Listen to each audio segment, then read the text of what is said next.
What's up, ego hackers? Welcome to the C.S. Joseph podcast.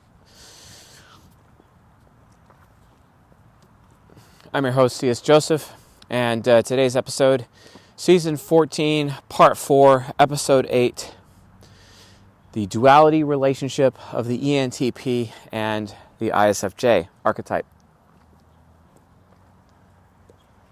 What a dramatic episode.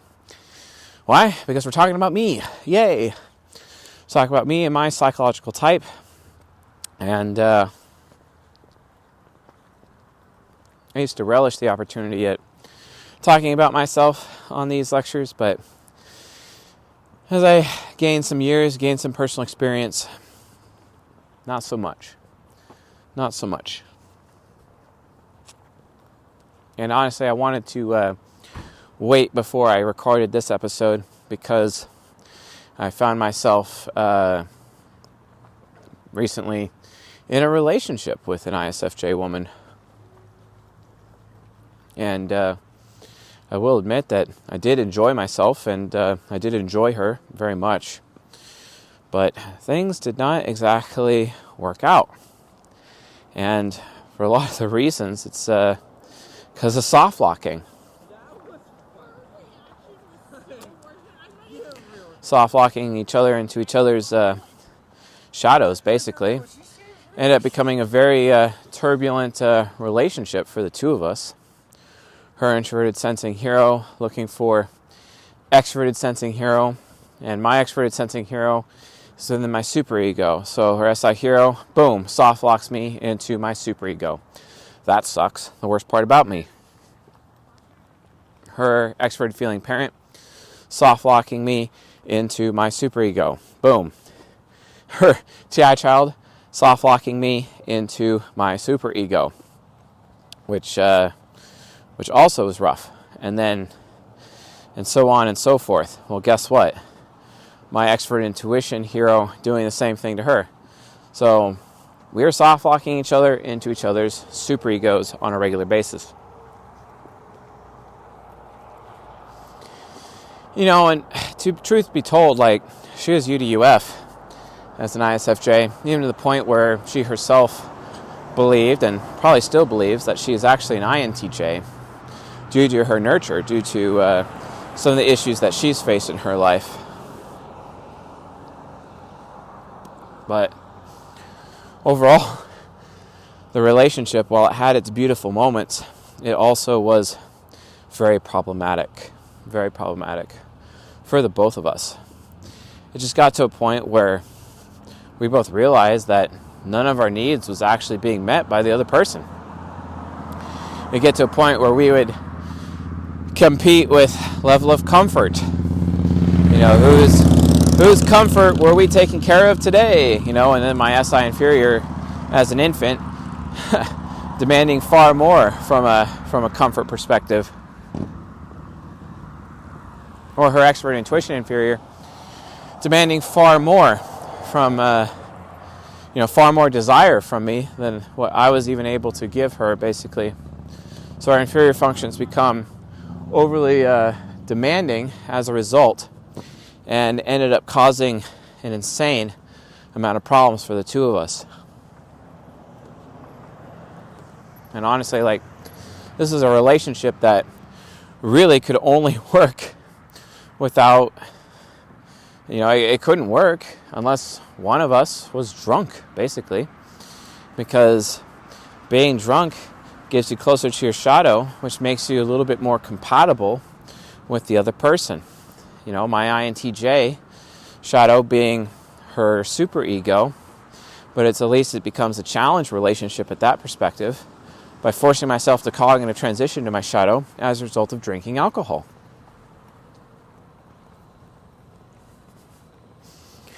And that sucks. That really sucks. Really sucks for her. Really sucks for me. Because at that point, you're like left asking yourself the question, is like, well, wait a minute. Why is it we can only really have a relationship when one of us is intoxicated? If you think about it, that's like a really, really bad relationship. That's a really bad foundation to build upon for a relationship. So then it's like, wait a minute, does she like actually want me, or does she only want me when she is intoxicated? You know, these questions start building up in and around your head. And it's like, well, what the hell? What the hell is even going on, you know? So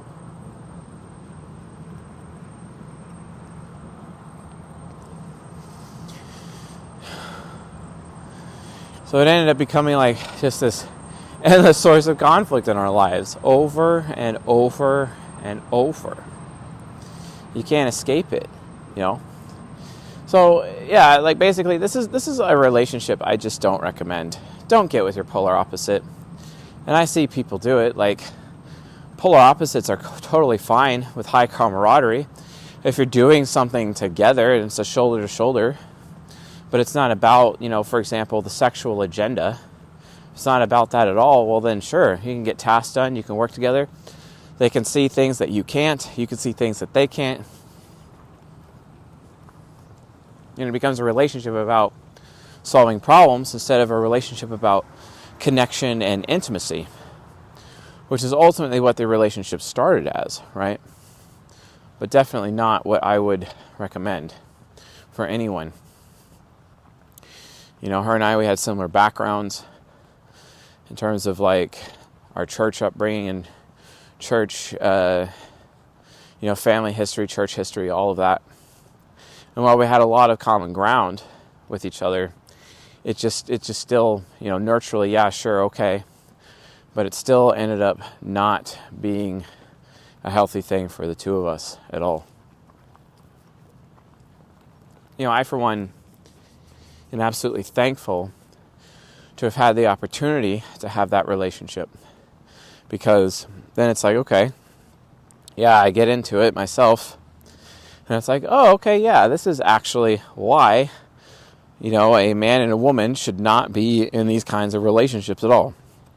It became a poster child relationship for what not to do consistently.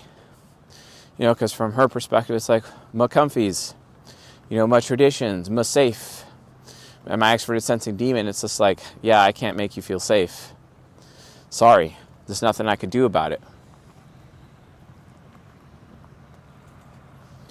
Or her extroverted feeling parent, looking to me to be like a moral person.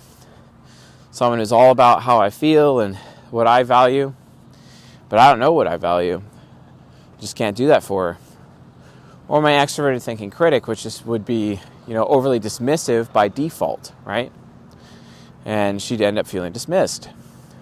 Or my NI nemesis, very worried about what I want, and maybe I'm wanting the wrong thing. Not something an extroverted intuition inferior can handle. Because the NE inferior, there's a lot left behind. The NE inferior wants to be wanted desperately, and I'm not able to provide that level of desire with which she is seeking. Consequently, do you think NI demon's going to do anything for any hero? Do you honestly think that extroverted thinking, you know, trickster is going to do anything for TI parent? It ends up being a problem. You know, at least in a pedagogue relationship, these things, you know, the insanely highest sexual compatibility can, you know, be a foundation for the relationship to actually produce the learning required to be in the relationship. That's a big deal, a very big deal.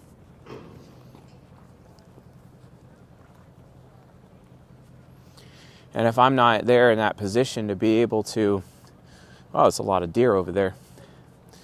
Maybe I can get them on camera, we'll see. They'll probably run away though. So, wow, it's a lot of deer. Looks like a couple of does, a couple of fawns go along with them. Wow, that's pretty cool. But the bottom line is that like, it's not wise. It's not wise. Like, seriously, folks, don't waste your time with duality relationships. Colloquial duality, by the way. Colloquial duality basically means, you know, they're polar opposites from an MBTI lettering system perspective.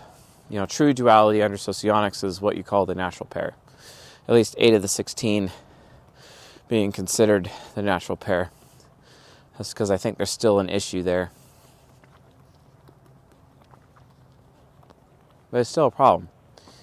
It's still a problem over time. And as a result of that, I just don't. Just don't do it.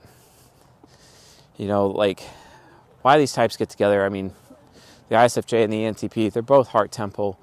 They're all about passion. They're all about the love language of contribution. It's all about satisfaction. Hey, if I'm going to satisfy you, you better show me respect. Or hey, if I want to show you respect, you better satisfy me. And, you know, at least the ENTP and the ISFJ archetypes can connect from that perspective. At least they can.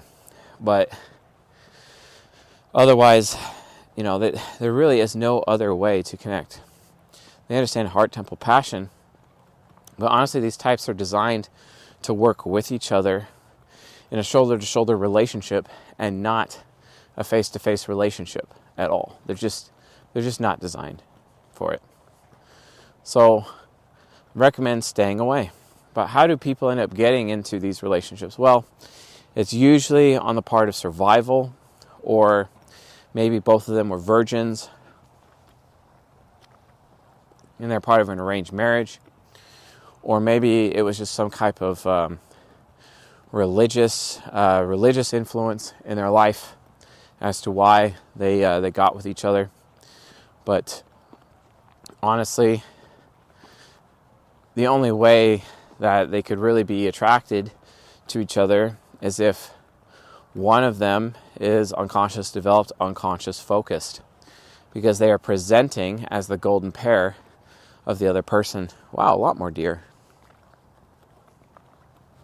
This time a male with horns and 2 does. Actually 2 males with horns and, nope, I'm wrong, 3 males. Wow, that's cool. So, anyway, the point is, stay away from duality. Stay away from getting into a relationship with your polar opposite. It will not help. It will not do you any good. I do not recommend it. You know, use the 8 sexually compatible relationships instead. You know, your affection pair, which is your golden pair, your pedagogue, your natural pair, your intrigue relationship, your respect relationship, your trust relationship, your challenge relationship, and your kindred, right? Stay in those relationships, but stay away from the camaraderie relationships for your sexual relationships. It's just a really bad idea. So, but yeah, there's really nothing more to say about these. Like, season 14, part 4 is just a giant warning sign that says, don't do this. Instead, get into your golden pair, get into your natural pair, get in your pedagogue. We have season 14, part 1, which is golden pair, part 2, which is pedagogue, part 3, which is natural pair. And those are available throughout.